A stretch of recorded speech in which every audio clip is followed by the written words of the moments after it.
Hi friends, welcome to my channel मुश्किल आसान।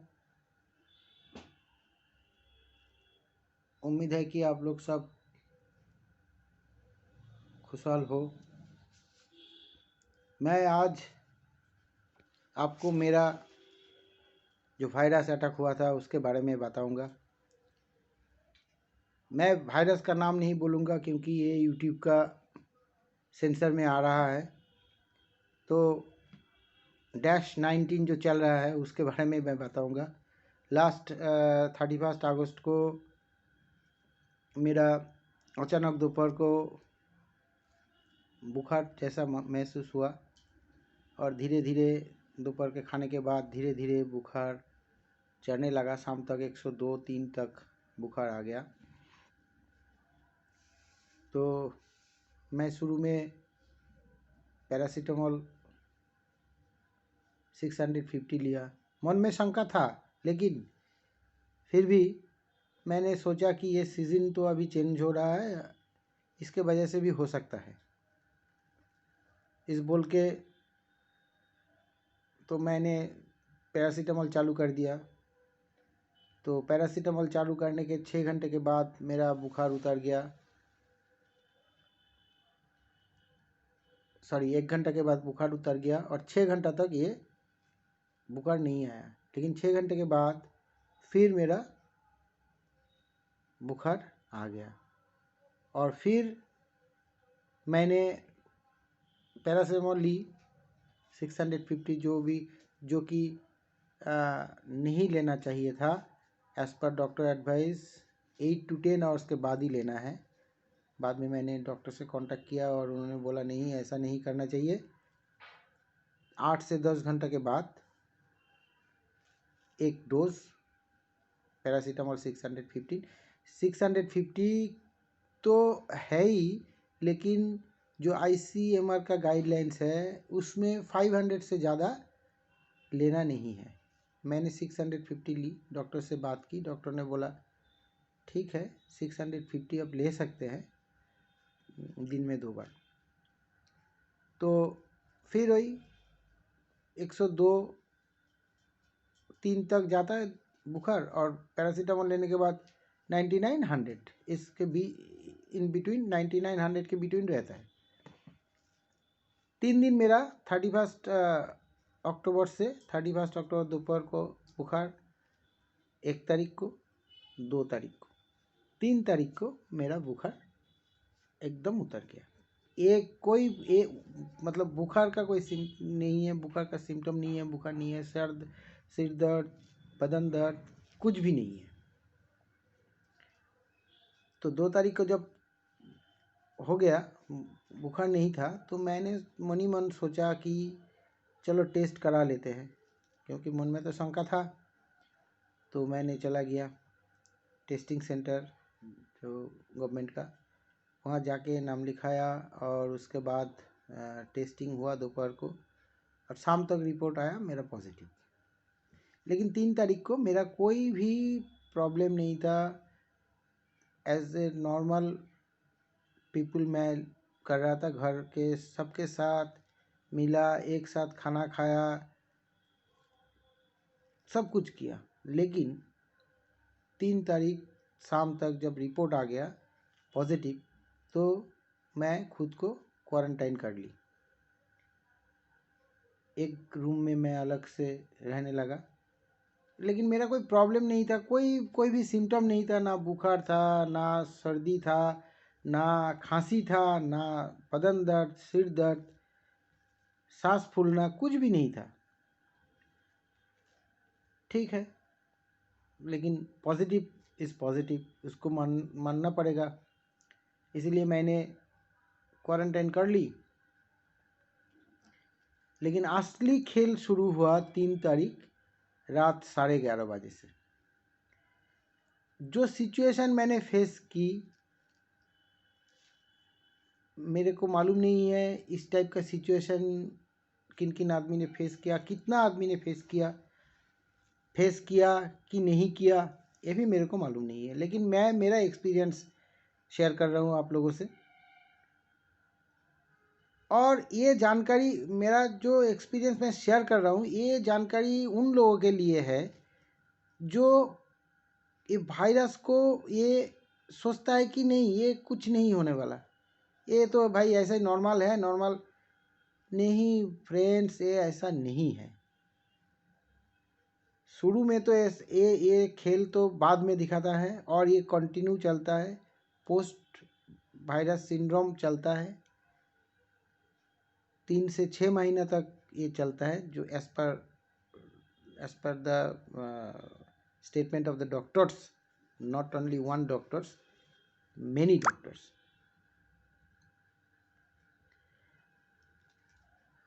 अभी 11 बजे, 11:30 बजे, मैं तो उससे पहले ही सो गया था, सो ही रहा था। क्वारंटाइन क्या करे, क्वारंटाइन में अकेला घर में कितना देर टीवी देखे, कितना देर मोबाइल चलाए, तो सो ही गया। लेकिन 11:30 बजे से मेरा शुरू हुआ, पूरा बॉडी में जैसे आग लगने के बाद, मतलब आग बुझ गया उसके बाद का सिचुएशन आदमी को जैसा फेस होता है, जैसा महसूस होता है, सेम टाइप का पूरा बर्निंग सेंसेशन मेरा शरीर में पूरा जल रहा था, पूरा बॉडी जल रहा था, अंदर से बाहर से। उसके साथ चेस्ट और back pain, back pressure, chest और back pressure, chest back side pressure दे रहा था और पीठ जो है वो पीछे से सामने की तरफ प्रेशर दे रहा था। तो एक्चुअली क्या हुआ, तो मेरा एक किस टाइप का ये है, और हिलने का कोई चांसेस नहीं है, ना आवाज़ निकलता है सर से, ना हाथ पाँव, आपको हाथ और पैर को मूव कर सकते हो, कुछ नहीं। मेरे पास ऑक्सीमीटर है, पल्स ऑक्सीमीटर रखा है, प्रेशर मशीन रखा है, लेकिन कुछ नहीं। मोबाइल है कि मोबाइल से फ़ोन करके जो ऊपर में है, जो दूसरा घर में है, उनको बुलाए, लड़का है, बीबी है, लड़की है, सब है, लेकिन चांसेस ही नहीं मिल रहा है। ऑक्सीमीटर बीच में रखा, बगल में रखा है, लेकिन ऑक्सीमीटर हाथ में लगाना भी नामुमकिन हो गया, इस टाइप का सिचुएशन हुआ। तो 3.5-4 घंटा तक मेरा ऐसा रहा, 11:30 बजे से 3-4 बजे तक ऐसा रहा। एग्जैक्ट टाइम मेरे को याद नहीं है, लेकिन उस सिचुएशन में जो मेरे को महसूस हुआ, मैं वही आप बता रहा हूँ। 3-4 घंटा मैंने ऐसे ही बेहोश की तरफ पड़ा रहा, ना कुछ मूवमेंट हुआ। कभी कभी लग रहा था कि अभी जान निकल जाएगा, लेकिन आप लोगों के दुआ से मैं अभी ज़िंदा हूँ और आपके सामने ये वीडियो बना रहा हूँ आप लोगों के। नेक्स्ट डे मैंने सुबह डॉक्टर से कंसल्ट किया, डॉक्टर सुना और मेरे को जो जानकारी दी वो ऐसा है कि नहीं, इस टाइप का सिचुएशन तो मैंने किसी को नहीं सुना। डॉक्टर बोला आपको तो पहले ये सुन रहा है, ये आपका वीकनेस के वजह से हुआ है, ठीक है, आप विटामिन लीजिए, खाना ठीक से खाइए, आपको ठीक हो जाएगा। मैंने सोचा हो भी सकता है, ऐसा हो भी सकता है। डॉक्टर बोला तो ये तो मानना पड़ेगा। तो डॉक्टर ने मेरे को मेडिसिन प्रिस्क्राइब कर दी, तो व्हाट्सएप में मैंने उसी मेडिसिन को मंगाया और सेवन करना शुरू कर दी। तो दो डोज लेना था, 2 डोज ले लिया। और मैंने सोचा कि ठीक है, आज काल हुआ, शायद वीकनेस की वजह से हुआ, आज नहीं होगा। टेम्परेचर नहीं है, कुछ नहीं है, सर दर्द नहीं है, खांसी नहीं है, सांस भी नहीं फूल रहा है, कुछ भी नहीं है, मैं नॉर्मल हूँ, एकदम नॉर्मल हूँ, सारा दिन मैं नॉर्मल। लेकिन फिर 4 तारीख को, 4 नवंबर को, फिर रात 11:30 बजे सेम कंडीशन शुरू हो गया। सेम कंडीशन शुरू हो गया। तो सेम कंडीशन जब शुरू हुआ, उससे पहले मैंने ऑक्सीजन जो सैचुरेशन लिमिट है वो पल्स ऑक्सीमीटर से मैंने उसको नापा और देखा कि 96 मेरा उस टाइम था जब शुरू नहीं हुआ था। मैंने सोचा आज थोड़ा उसको पहले देखे कितना ऑक्सीजन है, तो मेरा 96 97 के बीच में 96 97 ऐसा चल रहा था। ठीक है, बस 11:30 बजे से मेरा फिर सेम सिचुएशन, बर्निंग सेंसेशन पूरा बदन में शुरू हो गया। ना मैं हिल सकता हूँ, ना मैं किसी को पुकार सकता हूँ, ना मैं पल्स ऑक्सीमीटर जो मैं रेडी करके रखा था उसको भी लगाने का कोशिश नहीं हो रहा था। पैर पैर नहीं हिल रहा था, हाथ नहीं हिल रहा था, मैं पूरा पड़ा हूँ, बॉडी बैंड हो रहा था। ये किस टाइप का सिचुएशन फ्रेंड्स, ये मैंने नहीं बता सकता। मतलब ये सिचुएशन प्रभु ना करे किसी को हो, लेकिन ये सिचुएशन भयानक सिचुएशन है, मैं फील किया, इसलिए मैं इसको बता रहा हूँ। और मैंने डॉक्टर के अग्रवाल को भी मैंने मैसेज किया कि सर ऐसा ऐसा हुआ है मेरा। तो उन्होंने बोला कि ये जेनम पाँच प्रकार का जेनम है, A B C D E category इसका डिवाइड किया गया है। तो एक एक जेनम का एक एक रकम कैरेक्टर है, तो ये कैरेक्टर ए कैटेगरी में आता है जिसमें ज़्यादा लोग मर गया। तो ठीक है, मैं अभी मरा नहीं। तो बहुत कोशिश करके मैंने पल्स ऑक्सीमीटर लगा दिया, लेकिन मेरा सांस का कोई प्रॉब्लम नहीं था। बहुत कोशिश करके मैं लगा दिया, क्योंकि उस दिन हम सोया था तो पल्स ऑक्सीमीटर लेके ही सोया था और हाथ में ही रखा था। लगा दिया तो देखा कि ऑक्सीजन सैचुरेशन लिमिट 88 में आ गया। तो मैंने तो घबरा गया, लेकिन क्या करें, फ़ोन भी नहीं कर सकता किसी तरह। मतलब ऐसे ही पड़ा रहा और प्रभु को शरण किया कि चलो शायद मेरा ख़त्म हो गया और कुछ नहीं है, चलो ठीक है, अलविदा, ऐसा ही सोच रहा था। लेकिन ऐसा पड़े रहते रहते धीरे धीरे 3-4 घंटे के बाद फिर मैं नॉर्मल मोड में आ गया। तो मैंने सोचा कि डॉक्टर ने जो बोला मेरे को कि ये वीकनेस के वजह से हो रहा है, मैंने नेक्स्ट दिन जब ऐसा हुआ 4 तारीख को दो रिपीटेडली, तो मैंने इसको समझ गया कि ये वीकनेस के वजह से नहीं है, ये वायरस का ये कैरेक्टर है जो ऐसा कर रहा है। सेम टाइम में वो अटैक कर रहा है, और अटैक कर रहा है साथ में मेरा जो एंटीबॉडी है अंदर, उसका जो फाइट हो रहा है, वो भयानक फाइट के वजह से मेरा हालत ऐसा हो रहा है। ये मैंने सोचा, ये मेरा पॉइंट ऑफ व्यू है, ऐसा नहीं है कि ये कोई डॉक्टर ने बोला, नहीं, मेरा मेरा मैं जो फील किया उसके हिसाब से बता। मेरे को ये 4 दिन हुआ, 3 4 5 6, 4 दिन हुआ।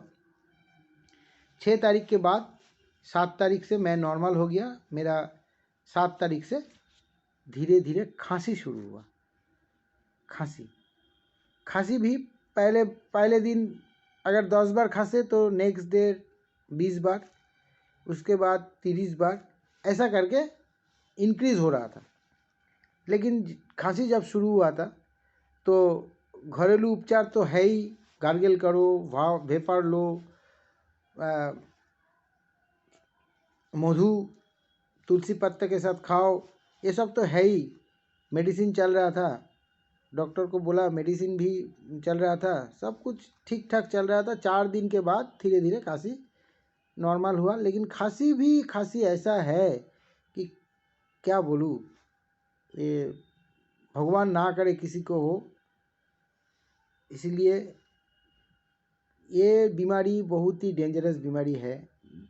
अगर डेंजरस नहीं होता तो इतना आदमी तो मरता नहीं।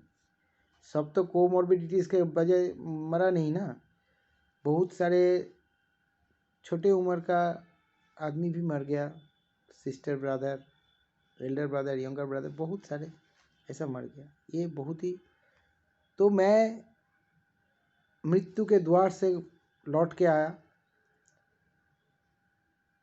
जिस दिन 88 4 तारीख को 88 ऑक्सीजन सैचुरेशन लिमिट आ गया था, फिर भी मेरा एक चीज़ मैंने देखा कि मेरा सांस का कोई तकलीफ नहीं था।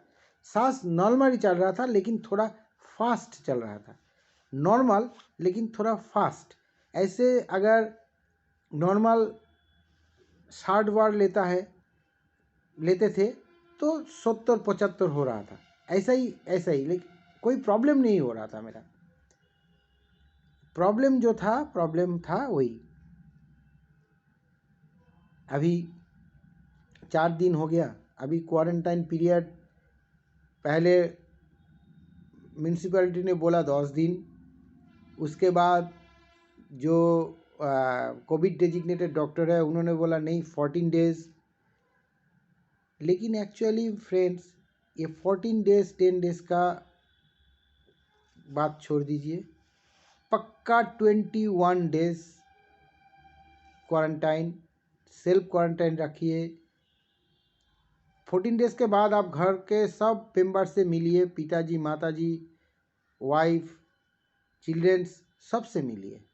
लेकिन 21 डेज़ सेल्फ क्वारंटाइन रखिए, खुद को क्वारंटाइन रखिए 21 डेज़। उसके बाद आप टेस्ट कराइए, दोबारा नेगेटिव हो जाए तो फिर आप बाहर जाइए, सब कुछ कीजिए।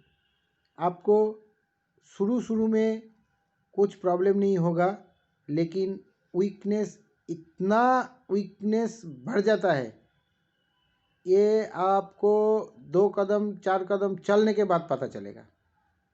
तो मैं 21 डेज़ खुद को आइसोलेट किया। उसके बाद मैंने टेस्ट कराया।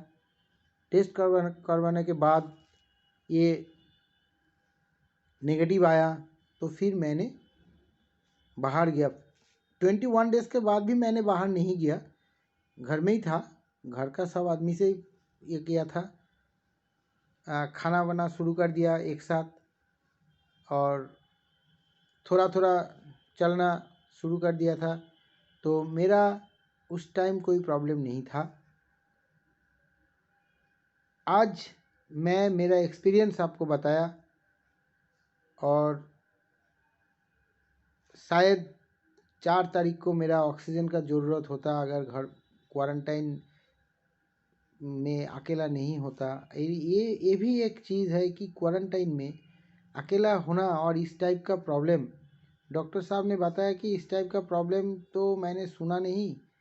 तो ठीक है, चलो। उसके बाद मेरे को सीटी स्कैन ऑफ चेस्ट दिया, उसको करवाया। ब्लड टेस्ट है एक, सीआरपी बोल के, जो कोविड का ही टेस्ट है, उसको भी टेस्ट करवाया। मेरा अभी ठीक है, लेकिन लंग 40% तक अफेक्टेड है, इन्फेक्शन है अभी भी, मेडिसिन चल रहा है। और सारे टेस्ट है, जिसमें मेरा पैंक्रियास का भी थोड़ा प्रॉब्लम हो गया।